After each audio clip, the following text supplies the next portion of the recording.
এই যে চা পাতা এবং এই যে চা বানিয়ে নিলাম, এটাকে ভালো করে কষাতে হবে, খুব ভালো করে।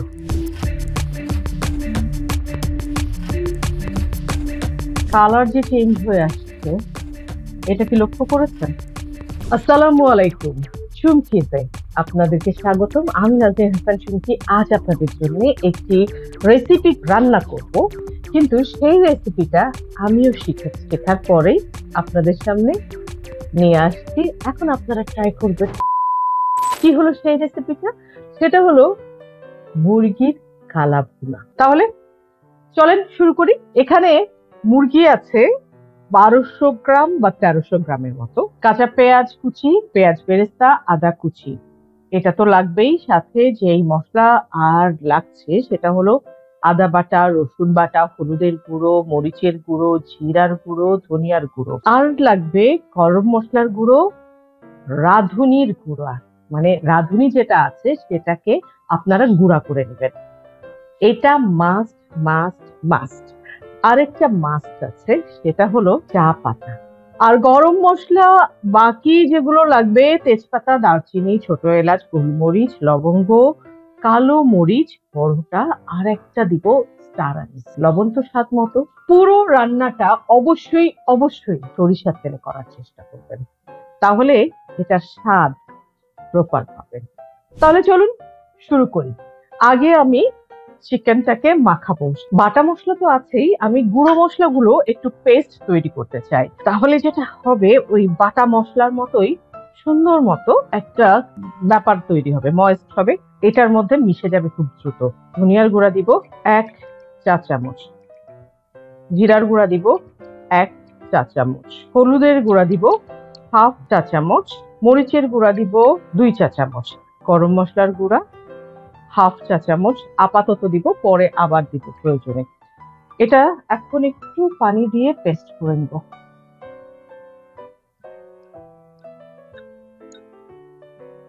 পেস্ট করে নিলাম, এটা একপাশে সরিয়ে রাখি। এবার দিই বাটা মশলাগুলো। 1 টেবিল চামচ দিব রসুন বাটা, 1/2 টেবিল চামচ দিব আদা বাটা, আমি 1/2 টেবিল চামচ দিব রসুন বাটা, তার মানে 1.5 টেবিল চামচ দিলাম রসুন বাটা। প্রায় 5টা মাঝারি সাইজের পেঁয়াজ বেরেস্তা করেছি, সেখান থেকে অর্ধেকটা এখন মেরিনেট করার মধ্যে দিয়ে দিব, একটু ভেঙে দিব, আর অর্ধেকটা রেখে দিব পরের বার জন্য। তারপরে এই যে সব মশলা গোলানো আছে, এটা দিয়ে দিলাম। এবার দিব সরিষার তেলটা। এখানে প্রায় 2 টেবিল চামচের মতো আমি সরিষার তেল দিয়ে দিলাম। দিয়ে লবণ দিব 1 চা চামচের মতো। লবণ অবশ্যই আপনাদের স্বাদ মতো, এবং অবশ্যই মরিচও আপনাদের স্বাদ মতো দিবেন। আমরা যেহেতু মরিচটা একটু কম খাই, তাই একটু কমই দিচ্ছি। মেরিনেট করে রেখে দিব 20 মিনিট।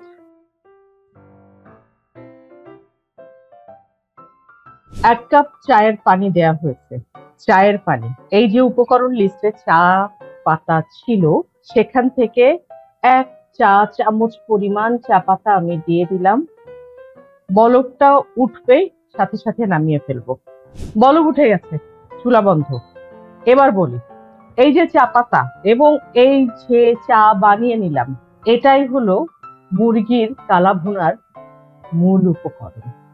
কিভাবে বলছি, আগে চাটা ছেঁকে মগে নিয়ে নিই, ঠান্ডা করতে দিই। চা এসে গেছে, এটা খুব সামান্য চায়ের মানে চা পাতার গন্ধটা আছে, এটা ঠান্ডা হোক। যে পরিমাণ মশলা দেয়া হবে, আমার বিশ্বাস এটাতে কোনো চা পাতার গন্ধই পাওয়া যাবে না। আমি প্রথমে 1/2 কাপ পরিমাণ সরিষার তেল দিয়ে দিলাম। বিসমিল্লাহ। তেলটা গরম হলে বাকি মশলাগুলো দিব। তেল গরম হয়ে গেছে, প্রথমেই দিব তেজপাতা, দারচিনি 1 ইঞ্চির মতো দিচ্ছি। তারপরে দিব ছোট এলাচ। ছোট এলাচ আমি থেতো করে রেখেছি, সেখান থেকে দিয়ে দিলাম 3টা। একটা স্টার আনিস আর একটা বড় এলাচ। এটা একটু ভাজা ভাজা করে নিয়ে, ভাজা ভাজা হয়ে এসেছে, বড় করে 1 মুঠ পেঁয়াজ ছেড়ে দিচ্ছি।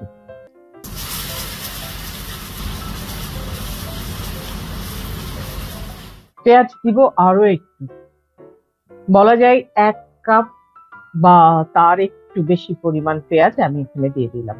খুব চিকন করে কাটা তো, সেজন্য বোঝা যাচ্ছে না। পেঁয়াজটা একদম নরম হয়ে গেছে, লাল লাল হয়ে আসছে।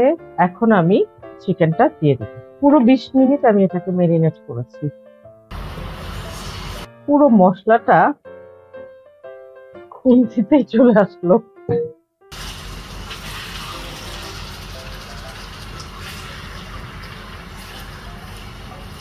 এখন আমি আঁচটা মাঝারিতে দিয়ে এটাকে ঢেকে দিব। এটাকে ভালো করে কষাতে হবে, খুব ভালো করে।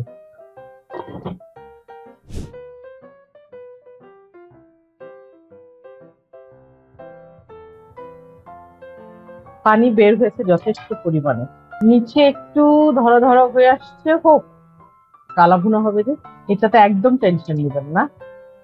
আর দিয়ে দিব গোলমরিচ, 1 2 3 10-12টার মতো গোলমরিচ দিচ্ছি। তখন লবঙ্গ দিই নাই, লবঙ্গ দিলাম আমি 1 2 3 4 5টা দিয়ে আবারও একটু ঢেকে দিব 2 মিনিটের জন্য, কারণ পানিটা বের হয়েছে, এই পানিটা শুকাবে। তারপরে আমি দিব গরম পানি। 2 মিনিট পার করে ঢাকনাটা একটু খুললাম। ঠিক আছে, পানিটা আরেকটু শুকালে চিকেন কিন্তু হয়ে আসছে এইটুকু সময়ের মধ্যেই। এখন একদম লো ফ্লেমে দিয়ে এটাকে ভালো করে কষাচ্ছি। যত কষানো হবে তত মজা হবে। ঢাকনাটা খুলে দিয়েই এটাকে এখন কষাতে হবে এবং পানি দিতে হবে। মশলা কিন্তু কম হয়নি, একদম ঠিকঠাক আছে।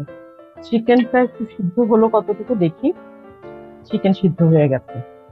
এখন দিয়ে দিতে হবে চায়ের পানিটা। এই যে নিচে ধরে আসছে, এখন আমি চায়ের পানিটা দিব। দেওয়ার সাথে সাথেই কিন্তু কালার আলাদা হয়েছে। এই বাটি যেটাতে আমি মুরগিটা ম্যারিনেট করে রেখেছিলাম, সেই মশলাটা আর খুন্তিটা ধুয়ে পানিটা দিয়ে দিচ্ছি, সামান্য, খুব সামান্য। এখন পানিটা কমে আসবে, তারপরে দিব রাঁধুনি মশলা। একটু ঢেকে দিই। পেঁয়াজ বেরেস্তা রাঁধুনিটা এখন দিয়ে দিব। রাঁধুনি দিব, এখানে 1 টেবিল চামচ গুঁড়া করা আছে, সেটা পুরাটাই দিয়ে দিচ্ছি। আর একটু গরম মশলার গুঁড়া দিব, 1/2 চা চামচ দিয়েছিলাম, আর 1/2 চা চামচ।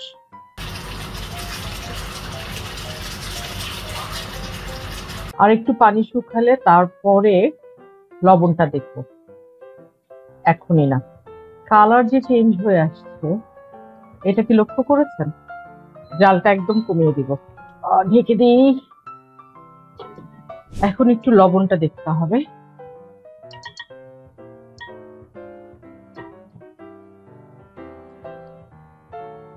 লবণ ঠিকঠাক।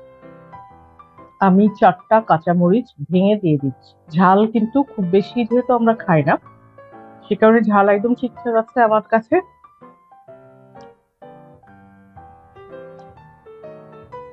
এটা সিদ্ধ হবার কিছু নেই, এটা এর মধ্যে মিশে যাবে এই গরমেই, সেই ঝালটাই মজা লাগবে। আমার রান্না শেষ, চিকেন হয়ে গেছে, স্বাদ ঠিক আছে, এভরিথিং ওকে। এটা নামিয়ে ফেলবো চুলা থেকে। তারপরে একটু আদা আর পেঁয়াজ দিয়ে উপরে বাগার দিব, খুব সামান্য, 1 চা চামচেরও কম। পেঁয়াজ দিব একটুখানি,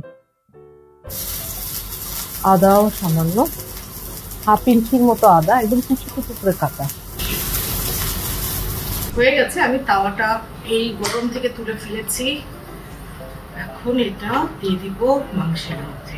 চুলো কিন্তু বন্ধ।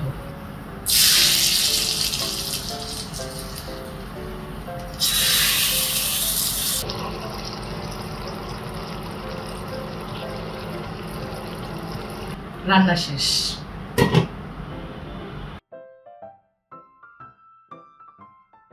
খুব ধৈর্য ধরে মাত্র 30 মিনিট সময় নেবেন, বারবার কষাবেন, আরাম করে রান্নাটা করবেন, চলে আসবে কালা ভুনার এইরকম একটা কালার এবং খেতে স্বাদে গন্ধে পারফেক্ট।